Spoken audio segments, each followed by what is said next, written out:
Hello, good morning, शुभ सकाळ, श्री स्वामी समर्थ. तर मग आता स्वामी समर्थांचा प्रकट दिन जवळ येत आहे. तर सगळ्यात अगोदरचा प्रश्न म्हणजे स्वामी समर्थांचा प्रकट दिन कधी आहे? तर स्वामी समर्थांचा प्रकट दिन आहे 20 मार्च 2026ला. तर प्रत्येक स्वामी भक्त जे असतात तर त्यांचा हा प्रश्न असतो की आपण त्या दिवशी स्वामींची सेवा कशी केली पाहिजे किंवा आपल्या घरी आपण स्वामींची पूजा वगैरे कशी केली पाहिजे. तर आजच्या व्हिडिओमध्ये मी तीच माहिती तुमच्यासाठी घेऊन आलेली आहे की घरच्या घरी आपण स्वामी सेवा कशी करू शकतो. सगळ्यात अगोदर आपल्याला आपले पूर्ण घर स्वच्छ करायचे आहे, पुसून वगैरे घ्यायचे आहे आणि आपल्या घराच्या दरवाजाला, उंबरट्यावर वगैरे जी काही घाण असते ती सर्व स्वच्छ करून आणि तोरणं वगैरे घाण झाली असतील तर जाळी बिळी काढून स्वच्छ करून परत आपल्याला ती तोरणं लटवायची आहेत.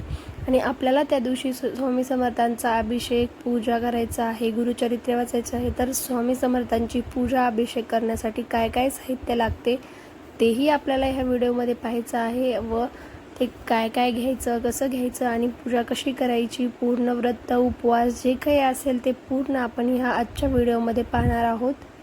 सगळ्यात अगोदर तर आपल्याला आपली इच्छा असेल तर उपवास करायचा, नाही तर आपण जेवण करून सुद्धा स्वामींची सेवा करू शकतो. आजच्या दिवशी आपल्याला जमेल तेवढं, होईल तेवढं स्वामीचं नामस्मरण करायचं आहे. आणि जसं की मी तुम्हाला म्हटलं, आपल्याला स्वामींची पूजा अभिषेक वगैरे करायचा आहे.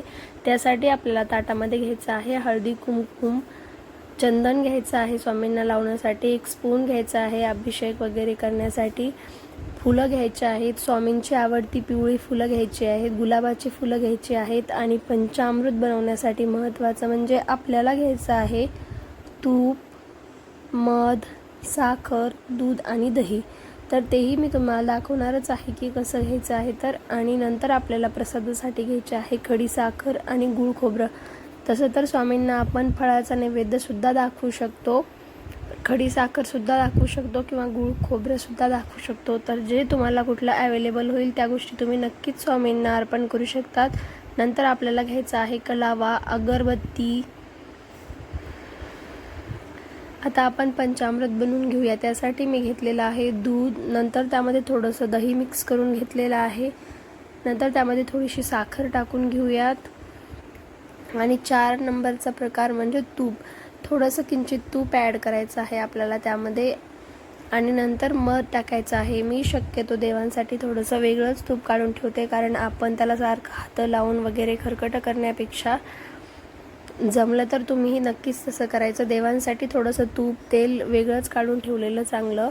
नंतर त्यामध्ये आपण थोडासा मध ॲड करून घेऊयात आणि अशा पद्धतीने आपल्याला सर्व जिन्नस व्यवस्थित मिक्स करून पंचामृत बनवून घ्यायचे आहे. तर स्वामीचा अभिषेक पंचामृताने नक्कीच करावा. कुठलीही पूजा करता वेळेस अगोदर पाण्याने आणि नंतर पंचामृताने आपण स्वामींना अभिषेक घालावा.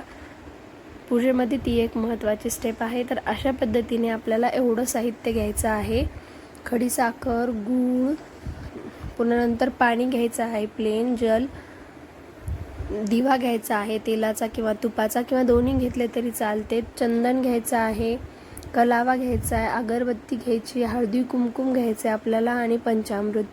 एवढं साहित्य आपल्याला स्वामींची पूजा करण्यासाठी लागणार आहे.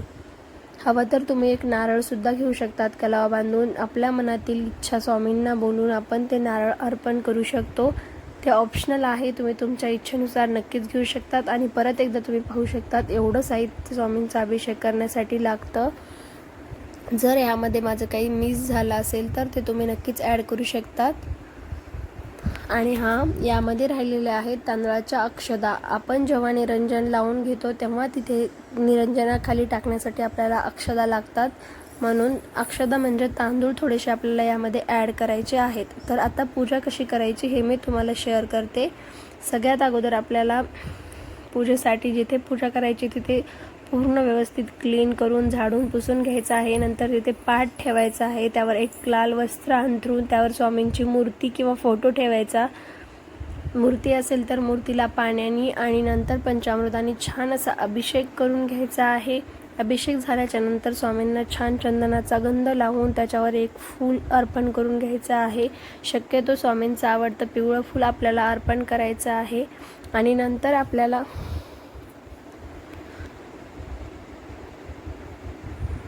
आणि हे सगळं झाल्याच्या नंतर आपल्याला स्वामींना छान असा धूप द्यायचा आहे. निरंजन तर आपल्याला सगळ्यात अगोदरच लावून घ्यायचं आहे. मी तुम्हाला अगोदरच्या व्हिडिओमध्ये सुद्धा सांगितलेलं आहे.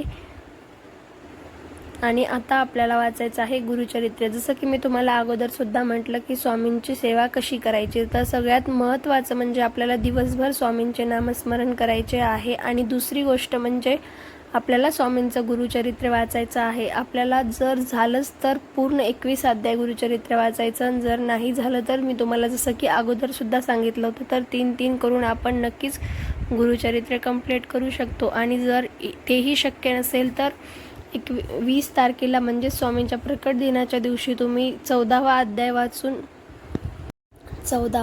वाचून आपण स्वामींची नक्कीच सेवा करू शकतो. आपल्याला जेवढं शक्य आहे तेवढं वाचन करायचं आहे गुरुचरित्राचं. आणि नंतर छान अशी आरती धूप वगैरे देऊन स्वामींचा आवडता नैवेद्य ठेवून आपल्याला घरातील सगळ्यांना आरती व प्रसाद द्यायचा आहे. आणि स्वामींना नमस्कार करायचा आहे की स्वामी माझ्या प्रत्येक संकटाच्या, सुखाच्या आणि दुःखाच्या काळामध्ये माझ्या पाठीशी सदैव उभे राहा. आणि आपल्या मनातली जी काही इच्छा आहे ती स्वामींना बोलायची आहे. नंतर आपल्याला जेवढा वेळा होईल तेवढ्या वेळा तारक मंत्राचा जप करायचा आहे. श्री स्वामी समर्थ, श्री स्वामी समर्थ हा जप करायचा आहे. आणि नंतर 9 वेळा जपमाळ करायची आहे, 9 किंवा 11 वेळा जसं आपल्याला शक्य आहे त्यानुसार. आणि जरीही टायमाचा काही इश्यू असेल तर 1 वेळासुद्धा आपण जपमाळ करू शकतो. अशा पद्धतीने आपल्याला प्रकट दिनाच्या दिवशी स्वामींचं नामस्मरण करायचं आहे. आणि आपल्याला घरच्या घरी पूजा करायची आहे. आपलं मन असेल तर आपण नक्कीच ह्या गोष्टी करू शकतो. अगदी काही अवघडसुद्धा नाही, फार असं सोपं आहे. तर अशा पद्धतीने या प्रकट दिनाच्या दिवशी तुम्ही पण नक्की पूजा करा. तुम्हाला खरंच खूप छान वाटेल. आणि माझा व्हिडिओ आवडला असेल तर लाईक, कमेंट, शेअर आणि माझ्या चॅनलला सबस्क्राईब करायला विसरू नका. आणखी भेटूया अशाच नवीन व्हिडिओसोबत. तोपर्यंत बाय.